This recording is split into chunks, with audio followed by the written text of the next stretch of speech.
Estamos terminando o primeiro semestre e em apenas 6 meses tudo isso já aconteceu. O Trump travou uma guerra tarifária com o mundo, mudou tarifas mais de 9 vezes, chegando a cobrar mais de 200%. O S&P caiu mais de 11% em apenas 2 dias. Roubo bilionário do INSS, Warren Buffett se aposentando, Elon Musk terminando com Donald Trump, ações da Tesla caindo mais de 15% em um dia. Israel entrou em guerra com o Irã, Estados Unidos entrou em guerra com o Irã, CPI das bets, IOF aumentando, FIIs e criptos sendo taxados, taxa Selic batendo 15% e maior dívida histórica nos Estados Unidos. E o mundo nunca esteve tão perto de um colapso do sistema financeiro. Será que estamos perto de uma terceira guerra mundial?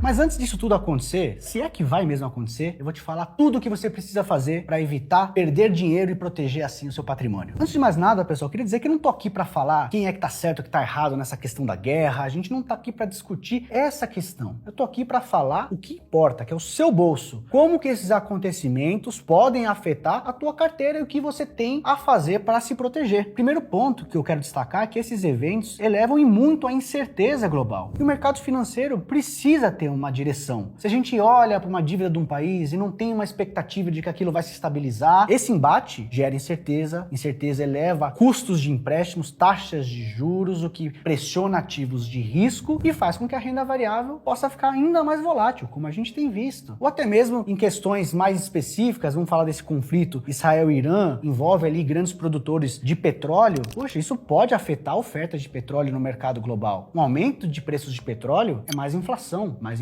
é mais juro, como eu já falei, pressão na renda variável e nos seus ativos financeiros. O mercado ele não lida bem com esse mapa turvo, onde a gente não consegue saber muito bem qual que vai ser a realidade nos próximos meses e anos, e a gente está vivendo um momento parecido com esse. Difícil tatear, quase como se tivesse uma neblina muito espessa que dificultasse a nossa visão. Como eu falei, o mercado ele quer sempre especular sobre o que vai acontecer. Se o mercado começa a olhar para frente e projetar que no futuro os juros vão ser maiores, portanto subindo, você tem um efeito matemático na precificação dos ativos. Quando a gente calcula o preço justo de uma ação, por exemplo, o juro no futuro é importante para a valorização dessa ação. Se o juro vai ser maior mais para frente, você tende a ter momentos de dificuldade para a renda variável. A gente costuma ver essa relação entre elevação de juros e mais volatilidade, mais dificuldade para ativos de risco. E isso a gente está vendo acontecer. O gráfico que vai aparecer para vocês mostra os juros de 10 anos. E os pontos que estão rachurados representam o que aconteceu a partir do famoso Liberation Day, aquele dia que Donald Trump anunciou as tarifas para o mercado. Teve uma grande elevação da incerteza. Veja que desse dia até o pico de juros que a gente atingiu nesse ano, foi uma grande abertura. A gente foi de 4,09 aproximadamente a 4,6. Isso joga pressão contra ativos de risco e deixa a gente aqui ainda mais ansioso. Então, historicamente, quando a gente tem elevação dessa incerteza por conta de fatores geopolíticos que seja, a gente tem dificuldade ali na performance dos ativos. Esse gráfico que você vai ver na sua tela mostra como a incerteza tem se elevado nesse ano de 2025. O que vocês estão vendo é a diferença da medição da incerteza no comércio internacional, na política econômica, indicadores de risco geopolítico e a última coluna que é o VIX, que é o índice do medo. Olha a diferença das leituras obtidas em outubro de 2024 para agora. Todos os indicadores apontam para uma grande elevação da incerteza e, historicamente, a incerteza machuca os seus ativos, como mostra esse próximo gráfico, feito pelo Fundo Monetário Internacional, o FMI, que mostra que aumentos da tensão geopolítica podem reduzir retornos das ações e um aumento do risco soberano. É o que a gente vê. Em média, retornos dos acionários negativos e um aumento desse risco soberano. E o risco soberano você pode entender aqui como uma medida de aversão de investidores que tendem a não querer levar o dinheiro para esse país, uma elevação dos custos, do juro desse país, ou até mesmo um aumento do risco de calote desse país. E você está enganado se você pensa que o Brasil escapa dessa história por estar um pouco mais afastado dos conflitos geopolíticos ali no Oriente Médio ou de não estar envolvido nas maiores tarifas de Donald Trump. Esse outro gráfico do FMI mostra que quando parceiros comerciais têm uma elevação desse risco geopolítico, mesmo que você não esteja diretamente envolvido no conflito, você também sofre. É um efeito de segunda ordem. E esse efeito ele é amplificado quando a gente fala de mercados emergentes, como o Brasil. Conforme esse gráfico, também do FMI aponta aqui para nós, né? Uma performance ruim de ativos de risco e ainda pior quando a gente fala de economias emergentes. Então a gente está aqui nesse momento nebuloso, sem muita visibilidade, muita ansiedade. A gente começa a ver um certo desespero por parte de muitos investidores. É que eu posso contar para vocês um caso anedótico aqui, né? A tia de um amigo meu que mora na Europa e acabou de fazer uma venda de um imóvel e poderia ali estar se tranquilizando porque está muito próximo de resolver a vida e buscar aquela aposentadoria merecida, está desesperada. Veio me perguntar se não traz o dinheiro correndo para o Brasil, mesmo que fosse caro. A qualquer custo eu quero sair porque eu tô com medo da Europa entrar na guerra. Olha o desespero e olha o risco que um patrimônio familiar passa a correr quando a gente toma decisões ali sem pensar direito. Tá difícil ter uma leitura. Mas também tem um lado positivo. Em momentos assim é onde se abrem as melhores oportunidades. Existem maneiras de a gente jogar o jogo com inteligência sem abrir mão de retornos, mas tendo ali um certo nível de defesa contra a incerteza. A solução passa pelo conceito de alocação estrutural, diversificação e uso de proteções.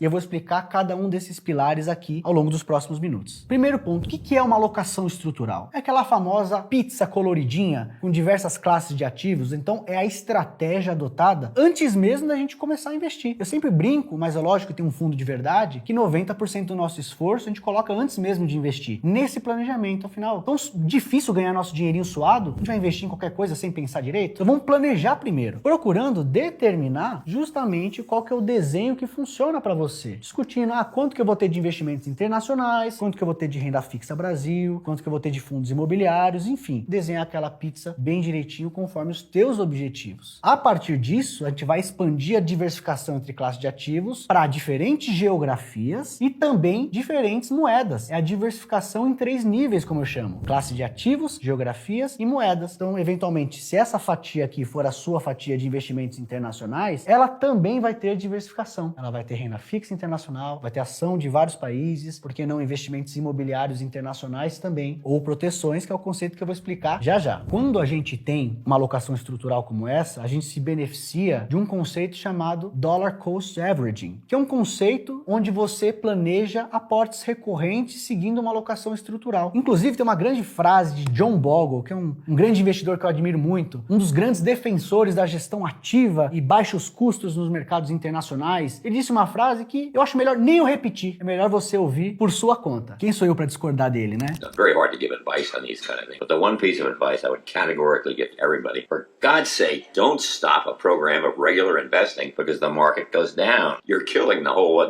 value of dollar cost averaging, and it may go down for a few more years. Who really knows? But so much the better when you're putting money in every month, because it will come back. I think we're in a little dangerous territory now, as I tell people, and the 25% drop, 35% drop is easily possible. It's always possible, just because markets are markets. So I think the questioner is right to say, what should I do? And I guess the answer generally is, don't do something, just stand there. Mas no que eu invisto então, Arraes? Com toda essa incerteza que você está narrando? Eu olho para o meu planejamento e ele vai me dizer qual é a fatia que deve receber esse novo recurso. Se eu passei por um momento um pouco mais estressante, por exemplo, com a bolsa global, a fatia de ações internacionais, que por exemplo deveria ter esse determinado tamanho, por conta de uma queda, vamos supor que ela esteja menor do que deveria. O que um investidor ou uma investidora que tem ali planejamento deveria fazer nesse momento? Olhar para a alocação estrutural. Eu deveria ter esse tanto aqui de ações e por conta de uma queda recente eu tenho um pouco menos, então é aqui que eu vou repor. E você despeja os seus recursos para que a fatia fique do tamanho que ela deveria. Isso tem um efeito matemático muito importante, que eu vou explicar agora. Vamos supor que você tenha R$100.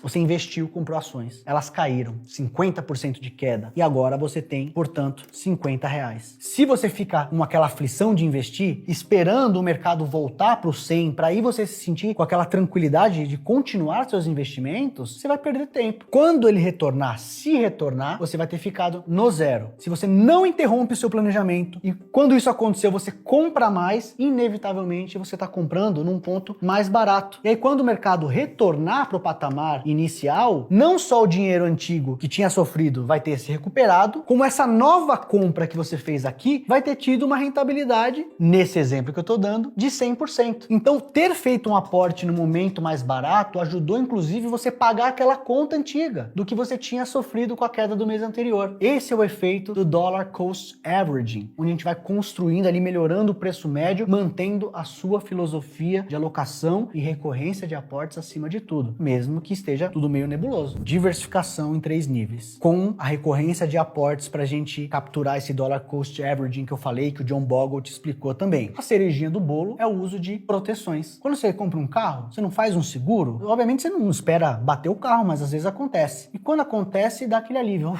Tem um seguro. Não vou ter que desembolsar o dinheiro para um novo carro. Eu vou acionar a franquia e eu tenho um carro novo. A gente tem alguns ativos financeiros que têm um comportamento parecido com o de um seguro. Um deles, muito conhecido, é o ouro. A Finclass hoje recomenda uma posição estrutural em ouro e tem ajudado em muito a nossa carteira. Por quê? O ouro tende a se valorizar em momentos de estresse na política monetária, quando até mesmo as grandes economias estão desafiadas. Veja os Estados Unidos, que é a maior economia do mundo, onde os títulos públicos norte-americanos são tidos como os ativos mais seguros do mundo. Quando há um problema geopolítico, coloca em xeque até mesmo essa resiliência norte-americana, a gente tende a ver o ouro, que é uma reserva de valor que já passou no teste do tempo, que há milênios funciona como algo de troca, que preserva valor, ele mostra o teu efeito. Então a gente vê uma elevação dos juros, de repente uma elevação do risco do país e normalmente isso acompanha com uma valorização do ouro. Esse gráfico que você está vendo agora mostra ali a linha branquinha os juros de 10 anos, a linha laranjinha o CDS, que é uma medida de risco dos Estados Unidos. Mostra ali basicamente se está ficando mais caro ou mais barato se proteger contra um calote dos Estados Unidos. Então se está ficando mais caro quer dizer que mais pessoas estão ficando receosas, mais pessoas estão querendo fazer esse seguro. É uma medida de indicativo de risco crescente. E olha lá, o juro sobe no ano, o CDS dos Estados Unidos se eleva muito e olha quem acompanhou muito bem esse movimento. A linha azul que vocês veem nesse gráfico, que mostra a apreciação do ouro, que apenas em 2025 está chegando perto dos 20% de alta em dólar, o que traz um belo de um alento na carteira. E a gente mescla isso com aquele conceito de alocação estrutural. Eu tenho uma fatia determinada para o ouro, no momento que o choque ocorre, o ouro aumenta o seu tamanho e aí eu tenho um dinheiro que pode inclusive me ajudar a financiar o aporte em outras classes que estejam sofrendo. Vamos supor que aqui o ouro ficou maior, porque ele se apreciou no momento de choque, e em contrapartida, as minhas ações, que deveriam ter esse tamanho, acabaram ficando menores. Eu tiro o dinheiro do ouro e jogo para as ações. Eu tenho um mecanismo a mais para ter rebalanceamento e continuar a minha estratégia de longo prazo. Então, é um efeito poderosíssimo de amortecer a queda da sua carteira em um momento difícil, porque eu sempre falo, uma boa carteira não é aquela que escapa das crises, é aquela que consegue atravessar uma crise preservando o valor e continuando pronta para pegar a retomada dos mercados. E os mercados são cíclicos. Essa nebulosidade vai passar e a gente tem que estar posicionado para capturar os bons retornos quando isso acontecer. E por último, que se soma com essas características, essas dicas que eu estou trazendo para vocês, ter liquidez. Sabe a reserva de emergência / reserva de oportunidade? Se no momento de choque a sua carteira se desconfigura, se você tiver um dinheiro novo para agregar na carteira e ajudar no rebalanceamento, isso tem um efeito poderosíssimo. É melhor do que você vender parte da carteira que está um pouco maior e rebalancear, porque normalmente quando você vende um ativo, você paga um imposto associado a essa venda. Então se você puder rebalancear com dinheiro novo, você está adicionando mais uma camada de eficiência, que é a eficiência fiscal. Você deixa de pagar um imposto de maneira antecipada, porque você só conserta a sua carteira com o dinheiro novo que está entrando. Então nesse exemplo do ouro que eu tinha dado, eu não preciso necessariamente vender o ouro que ficou maior no evento de choque. Eu posso só derramar mais dinheiro no restante da carteira para o ouro se diluir e voltar para o tamanho que ele deveria ter. E outra coisa que eu sei que você pode estar matutando aí na cabeça, será que em momentos como esse a gente não pode rediscutir essa alocação estrutural? Poxa, nesse momento eu aumento um pouquinho mais de bolsa, eu diminuo investimentos internacionais, até posso fazer isso, mas é extremamente difícil acertar esse movimento tático, que é o que a gente chama de market timing. Então algo que pode ser mais eficiente é, dentro de cada caixinha, mesmo que eu não mude os percentuais estruturais, eu procurar oportunidades diferentes, como a gente tem feito aqui na Finclass. Muitas oportunidades estão sendo encontradas dentro da caixinha de FIIs, de renda fixa dinâmica, por exemplo, e ao invés de eu te trazer os exemplos de movimentações mais táticas que a gente tem feito dentro de cada caixinha da alocação estrutural da Finclass, por que não deixar os analistas da Finclass explicarem para você diretamente? Vem comigo!